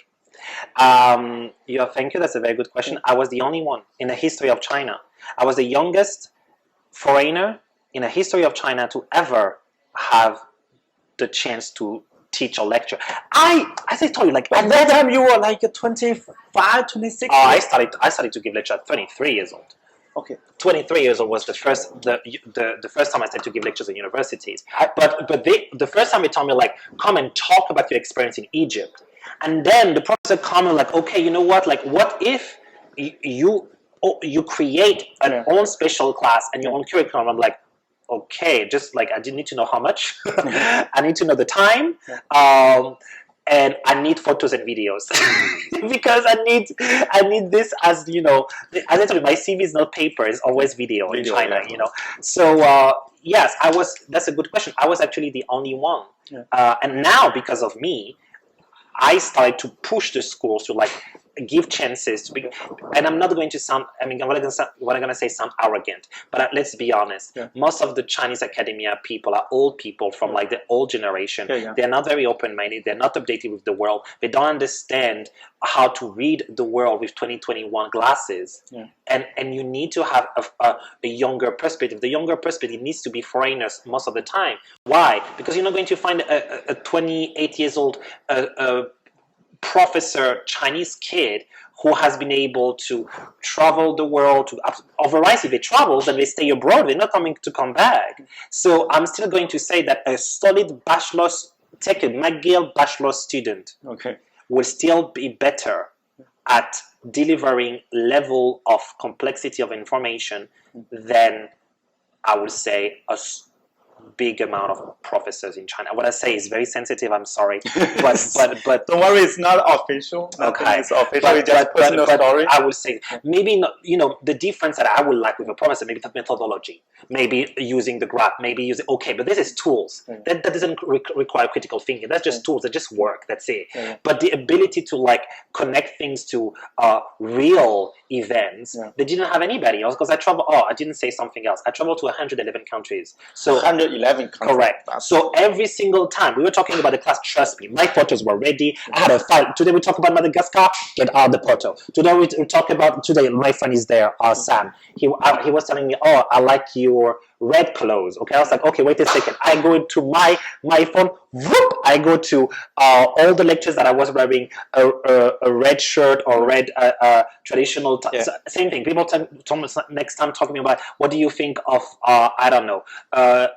We talk about Iceland, right? Don't worry, I got my file, Iceland. Whoop! I got my photos, my videos, whatsoever. And when I'm teaching to the kids, everybody's like, we want to go to Laoshe Moundhir. Moundhir is my Chinese name. We want to go to his class. We want to go to his class. First of all, why I don't count the time? My class can be 1 hour. It stays 5 hours. 5 hours. I am aggressive. I go to like every single student's desk and I ask a really specific, difficult question. And I was like, why? You know, the way I answer to your question is the same. I challenge them like crazy. Some of them cry, some of them leave, some of them hate me, but a good 80% love it. So it's more not about like the expertise of like that I am a professor. I don't think I am. I don't consider myself I am. But I will say for the need of Chinese educational traditional system, then I was different. You talk about different, but also revolutionary.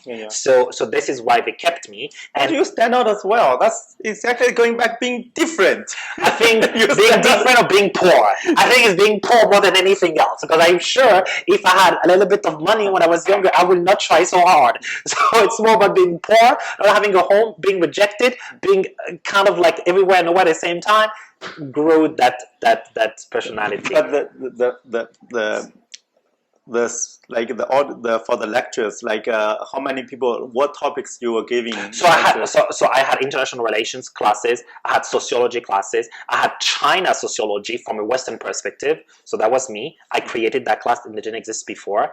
I think QingHua University. I did. So QingHua University, I had international relations. Okay, and that was I had. Were you telling the truth? Excuse me. I had human geography. At QingHua, I had human geography class. Okay, it was every month, one lecture per month, and it could go like over 3,000 students in one because I would have the theater. You know, it's really like a talk. It's not even a class, like TED Talk. Like I have my microphone here. I have like my PPT. Really? Yeah. So it was because I was too big. All the kids couldn't go in one class. It was impossible. So QingHua was for that. The smaller university that like FuDan will be like per month. So they will tell me, okay, in December we need you for 1 month.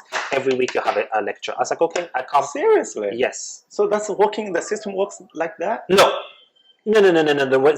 Everything I did is illegal.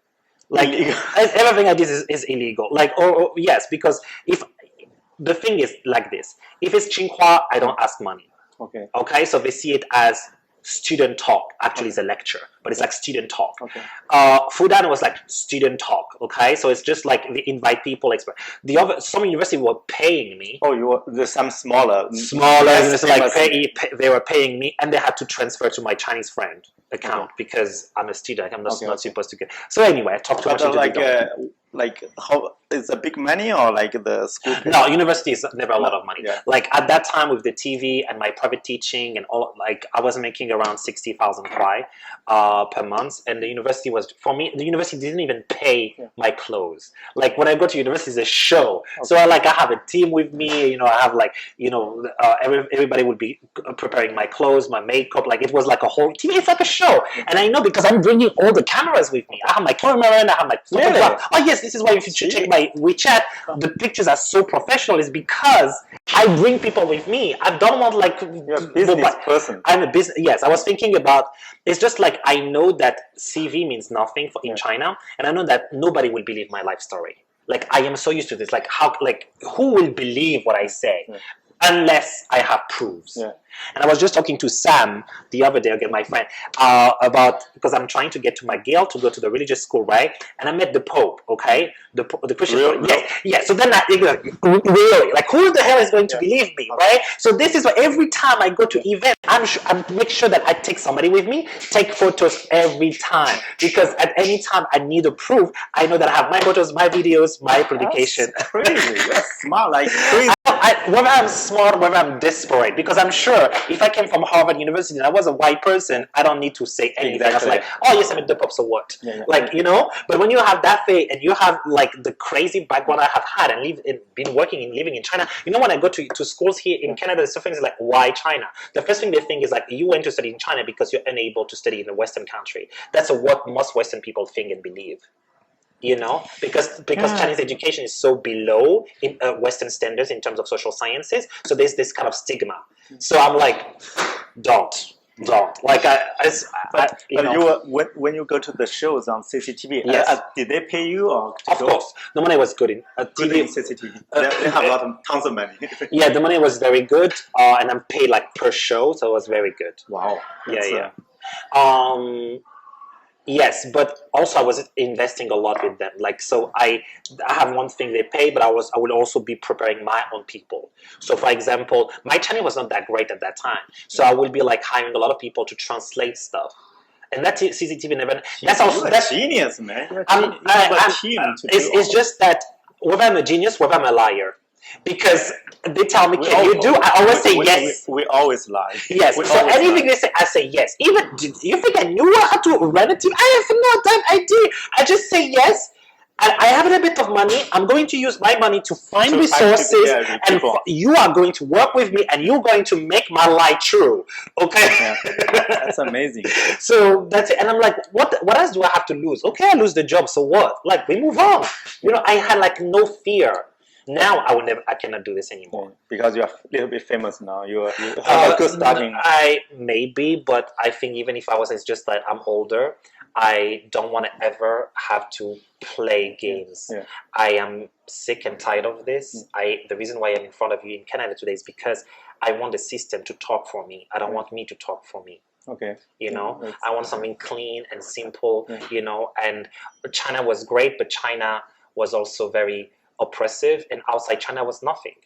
And here I am, like you don't plan to go back to China anymore. So actually, it depends on how I do it here. If I am okay to survive and live well in Canada, I will not come back. Montreal is so easy for you. It's piece of cake. You're French. Even my friends, French. Even Sam keep telling me this. You are the king here. You will be the king. No.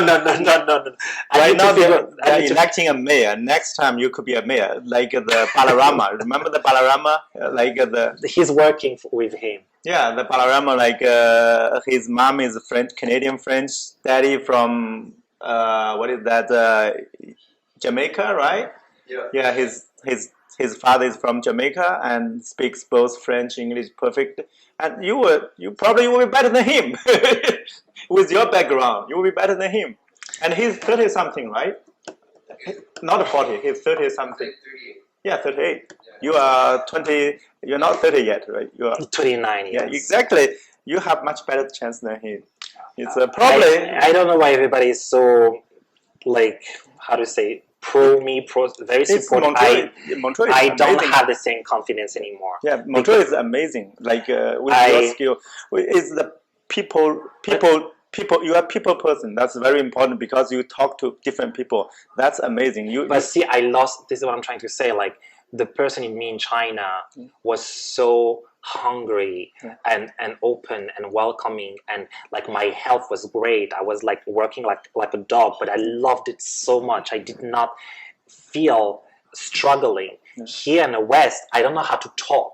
I'm always filtering. I always say sorry because I am using a lot of vocabulary that can be perceived as extremely sensitive. It's like when I was talking the word lazy, now I can be cancelled whatsoever. You couldn't say lazy, right? So there's a lot of codes. It's different. It's hard. And in China, a lot of street talking.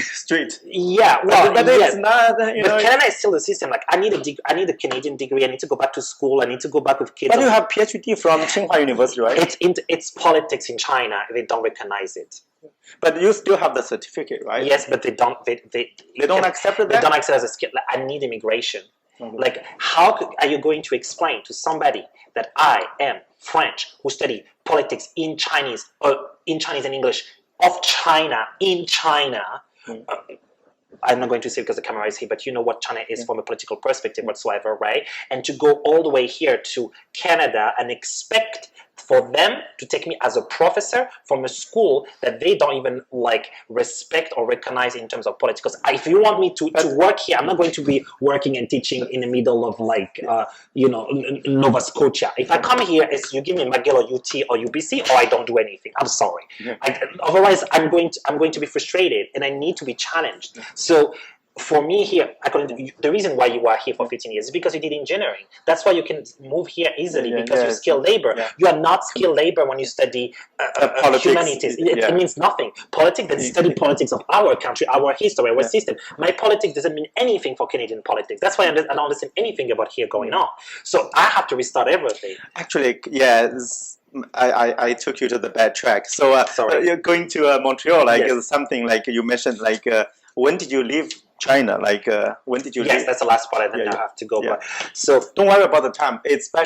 Actually your story actually very, very amazing. It's normally our video is about 2.5 hours. It doesn't matter if you go 3-4 hours, as long as the battery is okay, it's fine.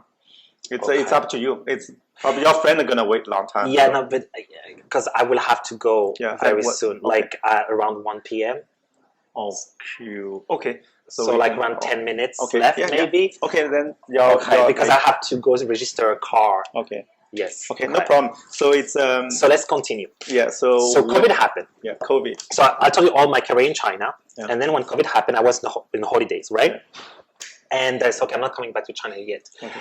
So I waited. When I waited, my visa was expiring. But when did you leave China? January 2020. That's the beginning of that whole thing. Yes, at the beginning. Yeah, very beginning of it.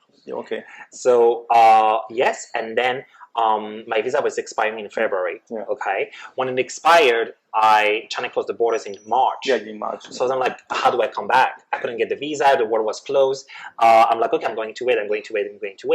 By 2020, the whole year, no visa was opened. I was only able, CCTV will not hire me anymore. Okay. What they do, nationalize the talent. So all my work was given to Chinese people. Okay. Everything was given to them. My curriculum, my PPT, my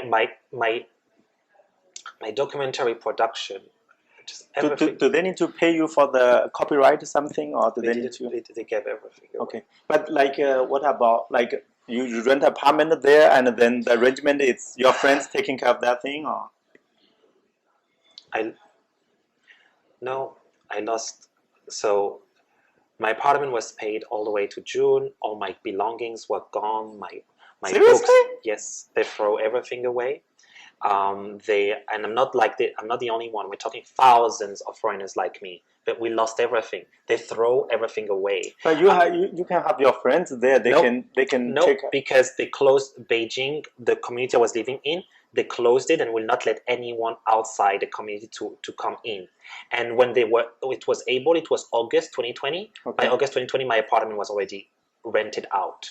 Okay. And I'm talking my life was gone, like books, clothes, furniture, because I furnished my whole house for years. But there was no, it's not like a lockdown there. Is that lockdown there? Sometimes they lock down, they kind of, I saw some news, they lock down, they use, there's some, what is that? That's for the campus though, the dormitory, they threw things the out. dormitory was closed all the time. Yeah. But my community, no. My community, until August, will not let anyone outside of Beijing. And all my friends in Beijing left.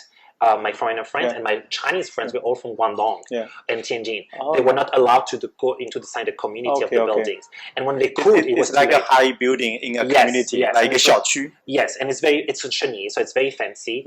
And because it's fancy, you know, like people are very, very like strict with who enters, and it's COVID, and like it was very, very sensitive. It's a 3.5 condo or a 3.5 apartment? Like a duplex, like 2 floors. Because I had also my office inside my really? house, How much was the rent? If you like? 16,000 kwai. So 16 a year, a month? A month, yes. Jeez. Yes. But that's not very 16. 16. Yeah, 16,000. Yes, that's a not month. A month. That's not very expensive for Beijing anymore. But how can you pay that? That's a lot of money. Thank you. And I had to pay this when I was not staying there. 16,000 a month. This is when I say I lost everything. And I had to, and I still paid for this because I was afraid to throw it away. And the landlord let me pay till the end of the contract. And then I realized that in April, and I paid all the way to June, in April, he already threw everything away and rented out for other people, for Chinese people. You can use WeChat to have always talk to this landlord, right? Call, WeChat, everything. I mean, I was in touch with him. So there's a lot of arguments for sure, right? Yes, but and I'm not the only one, by the way. It's not as it was. I'm talking thousands of foreigners like me. Yeah, but at least as a landlord, no, they will not risk anything. What are we? We're foreigners. Like, doesn't mean anything. It's COVID. Get the hell out. That's not friendly at all. That's not. Well, not even normal. But that is like you saying the sun is hot. Of course, the sun is hot. Of course, China is like this. This is China post-COVID. This is but if I were the landlord, probably we're friends. We know each other. You know your landlord sometime. At least your personal stuff, I will keep your stuff for some time. I think let me give an example. Because you pay this amount of money, I'll let you imagine what kind of landlord we have. If my apartment was like a normal Chinese traditional hukou in hutong in Beijing, I'm sure the landlord will be kind to me. Because I lived in this extremely rich millionaires, if not billionaires type of people who only care about making profit in a Chinese sharky way. They don't care. Like, thank you. By next, let's as I said, this is very expensive rent. Very expensive. I understand it's very expensive for China, but actually for the house I had, it was a deal because now my apartment costs 22,000 a month. That's amazing. I think you left China a long time ago. But when did you leave China? I'm from a village.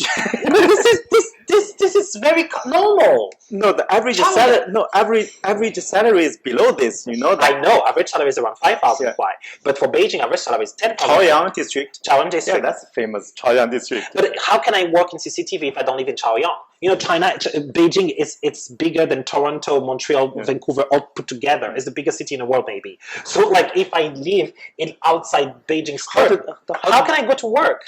How do they know how do they have the duplex? It's either the high building or the hutong.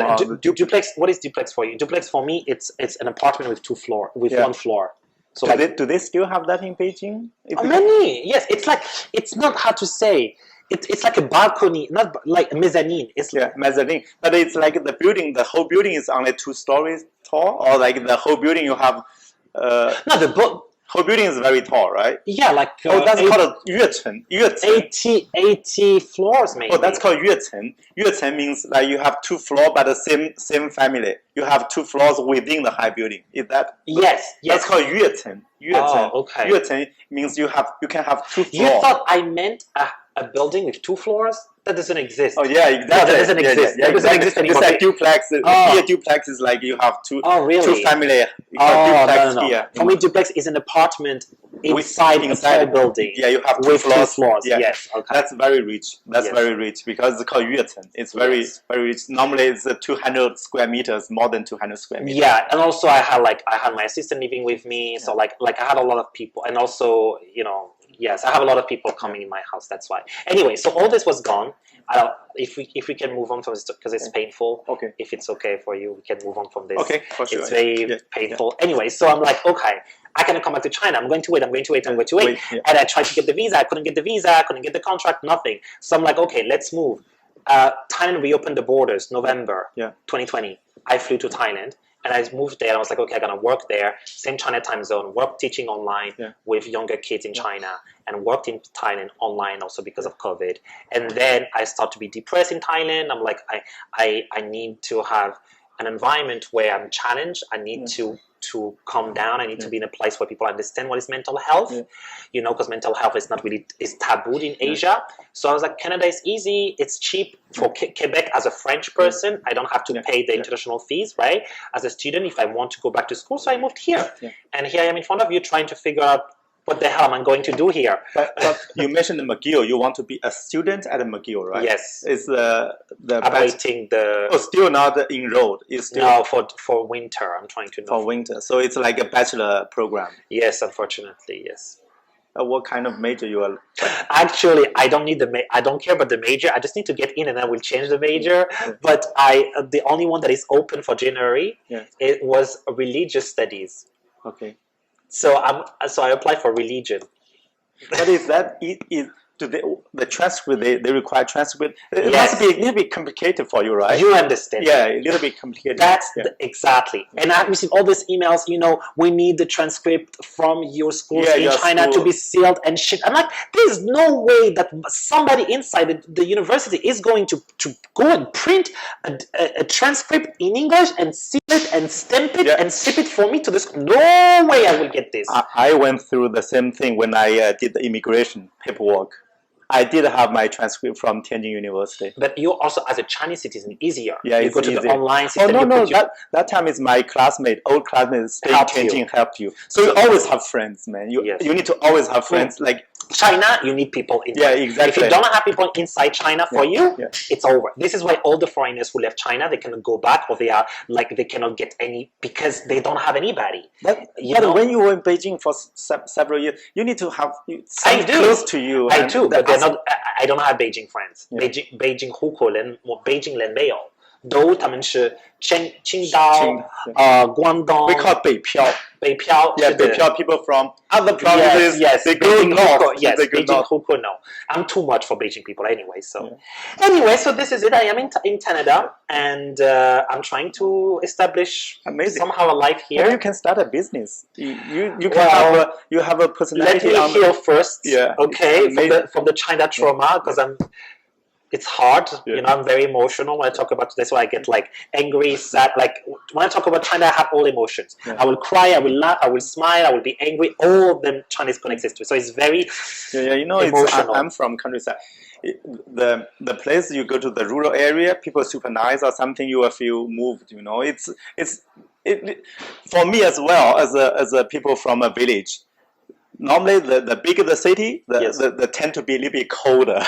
Right? Yes. It's natural. I can understand that for sure. It's natural, but when you taste it, what's out there, and when you know the type of people that you love, it's hard to move away from this. My buddies in the village. Yes. Like when they work in the factories in the big cities around. Yes. So they sometimes they work 7 and 6 days. The one day they go to the downtown area. The way they dress, the people look down them. They know, exactly. You're not educated. I cannot see. This is why I don't have Beijing friends. Yeah. All my friends are very similar to you, very down to earth and caring about really the person and not what is around the person, the statues and whatsoever. Of course, a lot of people try so hard to be friends with me because I'm on TV whatsoever. But actually, it's more they don't enter too close into my server. But you can, like, after this, you can send me some links for the Yes, CCTV video. yes, I want to see yes, that. it's all in my WeChat. You can just check in my moments. Really? Yes, Okay, yes. I will. And also it's on YouTube. You can check on YouTube. Do you have a YouTube channel? I don't have a channel, but the CCTV French, I think, has my videos online. Okay. Send me something I can search on the YouTube. I would really love to see it. So you appeared in Chinese language, Arabic language, and the English language, French language. That's crazy. So you have, I guess you can make tons of money, to be honest. Like before, now here, anyway. We can talk about this maybe. Maybe you can help me think of ways, when I am more established here. Because just for example, my income is Chinese.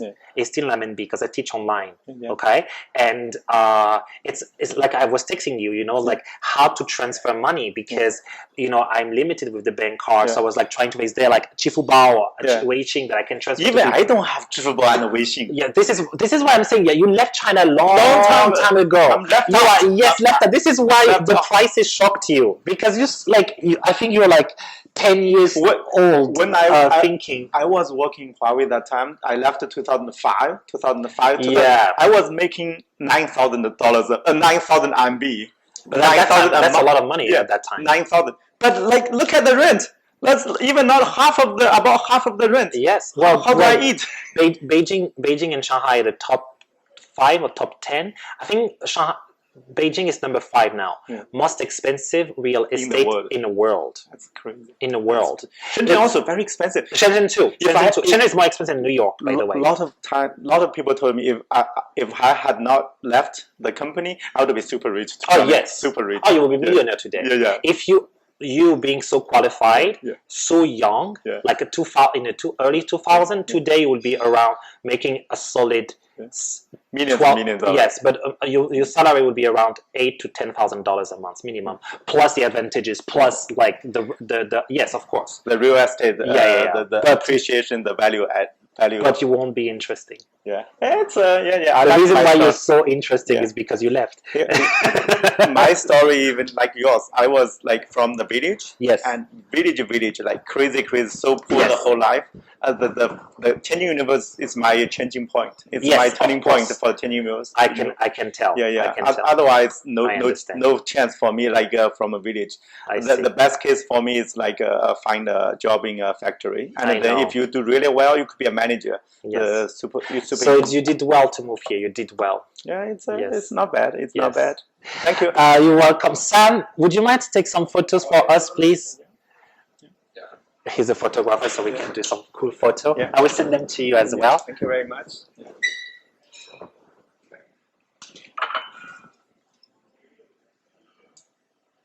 Also, I think for the light, so we'll take from this side, and then you will go from the other side. Yes. Okay. So he will be in the video as well if he's taking the other side. Do you mind? Oh, sure. I can. Okay. Yeah. Okay. Okay. Anyway, because I'm not. It's free flow. Yeah. It's still. 3, 2, 1. 3, 2,